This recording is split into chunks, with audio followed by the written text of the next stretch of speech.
Hello and welcome back. My name is Miss Johnson and we will continue on our journey of reading some books together. I hope that you've all been well since the last video I posted. It's important that we're making sure to take care of our health while we are at home. Well, I try to eat healthy sometimes. Sometimes I just like to order some pizza. Pizza really does seem to be one of those foods that lifts my mood. Do you enjoy eating pizza like I do? Today, I thought we could read a book about pizza, but this isn't any ordinary pizza. Today, as we read, we will start to take a look at the sequence of events in a story. Now, this special book is called Pete's a Pizza by William Steig. Listening to the title of the book, you may notice something. Can you tell what it is? The title has a play on words in it. When you get a pizza, you may ask for a piece of pizza. But the author turned it into Pete's a Pizza. With a title like that, we might guess what the book will be about. The title might be telling us that Pete is a pizza. From the cover, does it look like he's a pizza? He is very round. Maybe he gets turned into one. Let's read the book and see the sequence of what happens to Pete. So, Pete's a Pizza by William Steig. Let's look at this first one. He's laying on a table.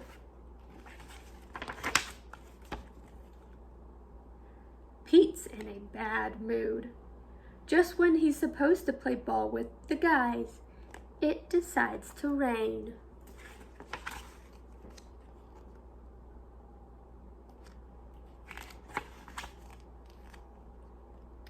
Pete's father can't help notice how miserable his son is.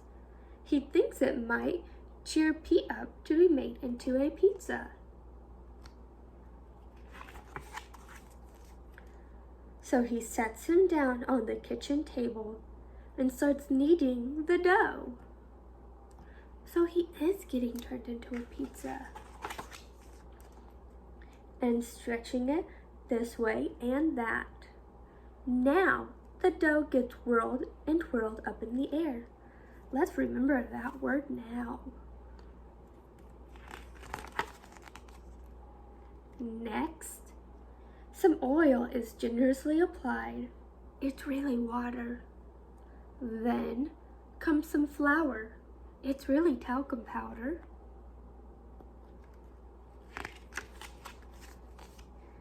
And then some tomatoes. They're really checkers. Pete can't help giggling when his mother says she doesn't like tomatoes on her pizza.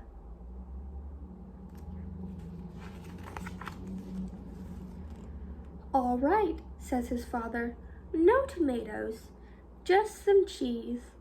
The cheese is pieces of paper. How about some pepperonis, Petey?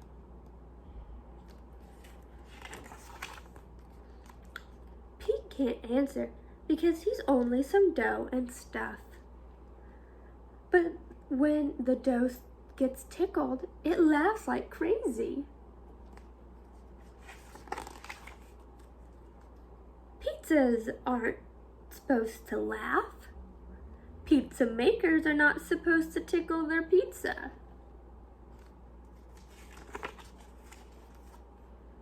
Well, said his father, it's time for this pizza to be put in the oven. Ah, now our pizza is nice and hot.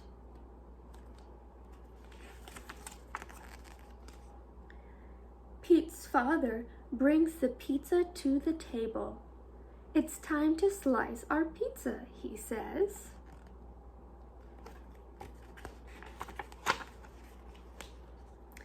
But the pizza runs away, and the pizza maker chases him.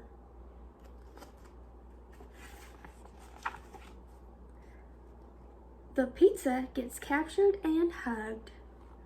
Now, the sun has come out.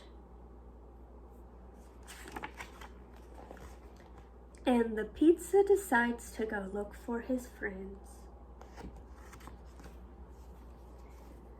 Now, Pete's parents noticed he was sad about not being able to go play, so they helped him feel better by using their imagination to make a pizza. The author in this book uses some clues for us to figure out the sequence of the book. Were you able to hear them as I read? Let's go back into the book and find them. Now, one simple way we can tell the sequence of the book is by, if you start at the beginning, you can look through the pictures to see what happens. So in this book, we see clues that Pete is sad, and that it's raining,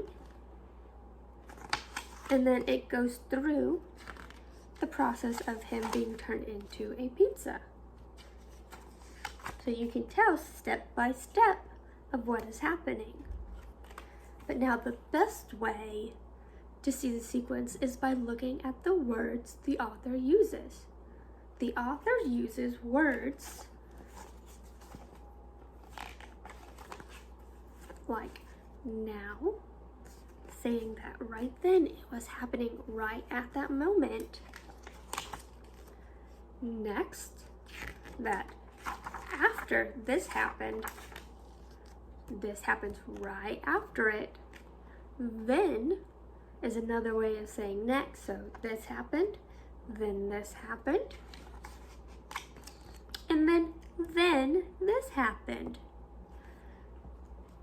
So when the words are used, we are told which events happen next or is in the process of happening.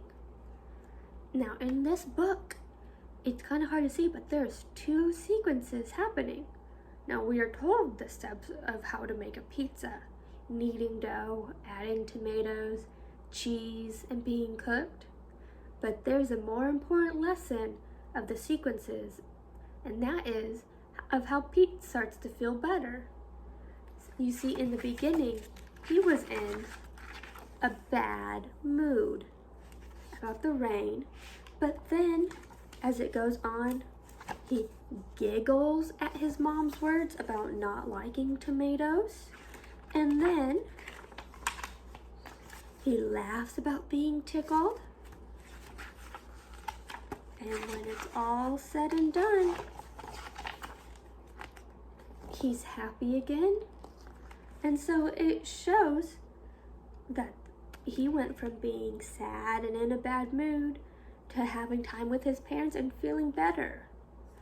Now, many books have sequences of events so that we can understand the process of what is happening to the characters.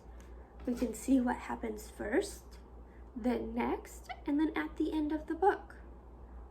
Now, many of you might be down like Pete is about having to stay at home. If you have family with you, you might ask them to help you cheer up a little bit and make a pizza, just like Pete's family did. You can be the pizza, or you can become the pizza maker. If this is something you really don't want to do, here's another activity for you. You can make pizza with many different types of items. It can be fun to think of all the ways that you could make a pizza.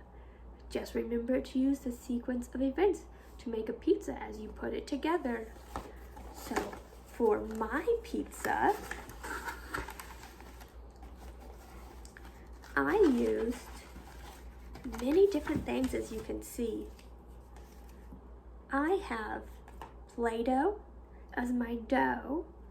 I have different variety of items that you like: shells, a leaf, and pom-poms as my veggies. And then I have strings on top for my cheese. And I made a pizza. Maybe you can even talk with your family about having or making a pizza for a meal sometime. We just want to make sure that you use the sequence of events. That way you don't mess it up. Thank you for joining me in this video, and I hope you don't get too worked up about staying at home. Make sure to find time to relax and have fun with those around you. So I'll see you again.